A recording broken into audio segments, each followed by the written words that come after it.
Kitab Kisah Para Rasul.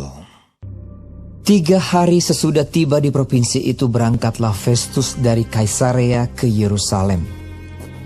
Di situ imam-imam kepala dan orang-orang Yahudi yang terkemuka datang menghadap dia dan menyampaikan dakwaan terhadap Paulus. Kepadanya mereka meminta suatu anugerah yang merugikan Paulus, yaitu untuk menyuruh Paulus datang ke Yerusalem. Sebab mereka sedang membuat rencana untuk membunuh dia di tengah jalan. Tetapi Festus menjawab bahwa Paulus tetap ditahan di Kaisarea dan bahwa ia sendiri bermaksud untuk segera kembali ke sana. Katanya, "Karena itu, baiklah orang-orang yang berwenang di antara kamu turut ke sana bersama-sama dengan aku dan mengajukan dakwaan terhadap dia jika ada kesalahannya." Festus tinggal tidak lebih daripada 8 atau 10 hari di Yerusalem. Sesudah itu ia pulang ke Kaisarea. Pada keesokan harinya ia mengadakan sidang pengadilan dan menyuruh menghadapkan Paulus. Sesudah Paulus tiba di situ, semua orang Yahudi yang datang dari Yerusalem berdiri mengelilinginya dan mereka mengemukakan banyak tuduhan berat terhadap dia yang tidak dapat mereka buktikan. Sebaliknya, Paulus membela diri. Katanya, "Aku sedikit pun tidak bersalah, baik terhadap hukum Taurat orang Yahudi, maupun terhadap bait Allah atau terhadap Kaisar." Tetapi Festus yang hendak mengambil hati orang Yahudi menjawab Paulus. Katanya, "Apakah engkau bersedia pergi ke Yerusalem supaya engkau dihakimi di sana di hadapanku tentang perkara ini?" Tetapi kata Paulus, "Aku sekarang berdiri di sini, di hadapan pengadilan Kaisar, dan disinilah aku harus dihakimi. Seperti engkau sendiri tahu benar-benar, sedikit pun aku tidak berbuat salah terhadap orang Yahudi.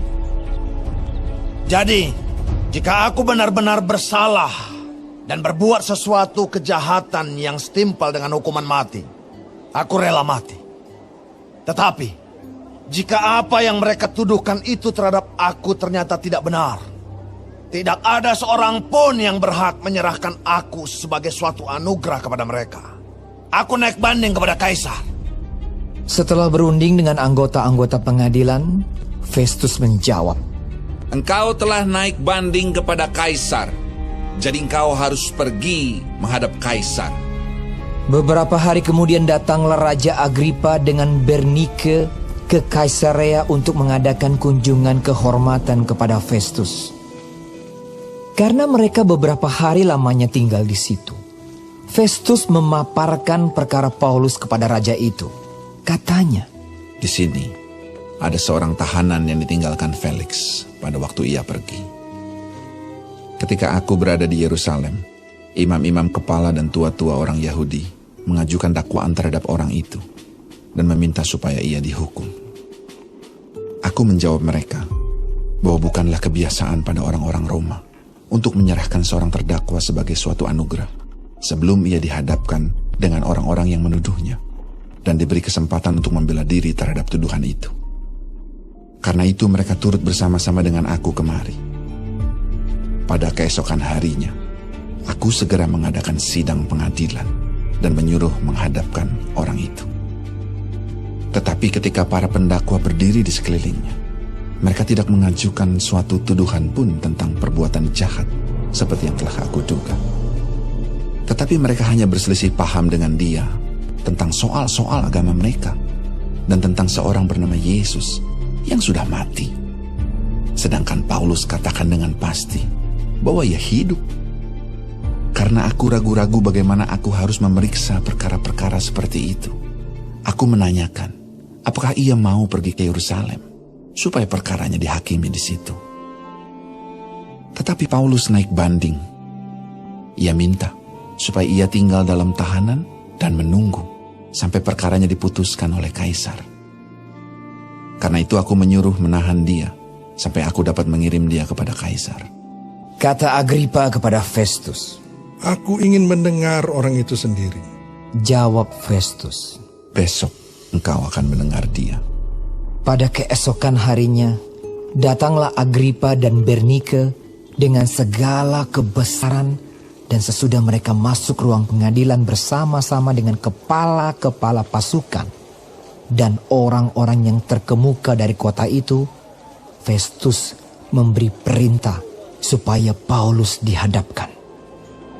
Festus berkata, Ya Raja Agripa serta semua yang hadir di sini bersama-sama dengan kami. Lihatlah orang ini yang dituduh oleh semua orang Yahudi, baik yang di Yerusalem maupun yang di sini. Mereka telah datang kepadaku dan sambil berteriak-teriak, mereka mengatakan bahwa ia tidak boleh hidup lebih lama. Tetapi ternyata kepadaku bahwa ia tidak berbuat sesuatu pun yang setimpal dengan hukuman mati. Dan karena ia naik banding kepada Kaisar, aku memutuskan untuk mengirim dia menghadap Kaisar. Tetapi tidak ada apa-apa yang pasti yang harus kutulis kepada Kaisar tentang dia.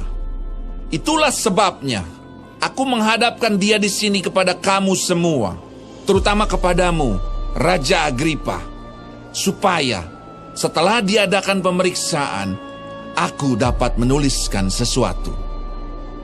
Sebab pada hematku, tidaklah wajar untuk mengirim seorang tahanan dengan tidak menyatakan tuduhan-tuduhan yang diajukan terhadap dia.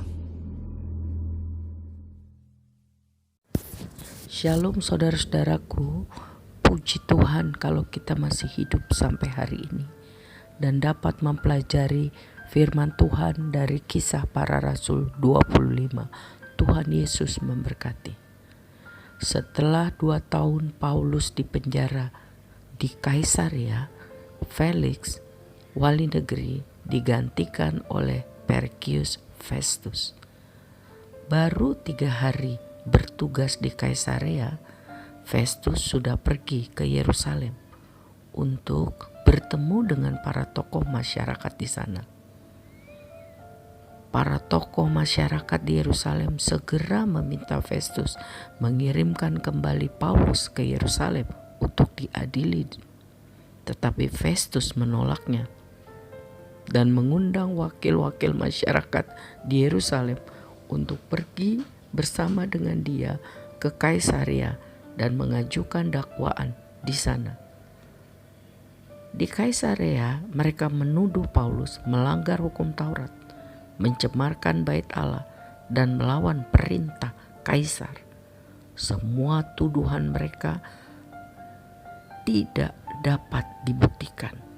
Jadi, menurut undang-undang Roma, Paulus seharusnya dibebaskan karena semua tuduhan tidak terbukti. Tapi karena Festus mau mengambil hati orang Yahudi, ia memiliki rencana mengirim Paulus kembali ke Yerusalem untuk diadili masyarakat di sana. Paulus yang paham benar terhadap undang-undang, sehingga ia segera naik banding kepada Kaisar di Roma. Saudara, luar biasa Tuhan mengatur segala cara agar rencana Tuhan dapat digenapi, yaitu tercatat dalam Kisah Para Rasul 23 ayat 11. Paulus akan pergi ke Roma untuk bersaksi tentang Kristus atau memberitakan Injil. Pemeliharaan Tuhan bagi Paulus sangat luar biasa, walaupun banyak masalah yang harus Paulus hadapi. Oleh sebab itu saudara, apapun keadaan kita hari ini, peganglah firman Tuhan.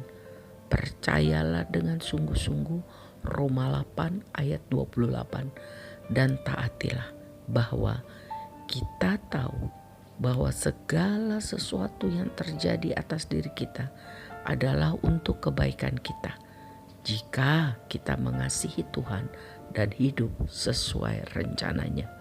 Amin. Tuhan memberkati.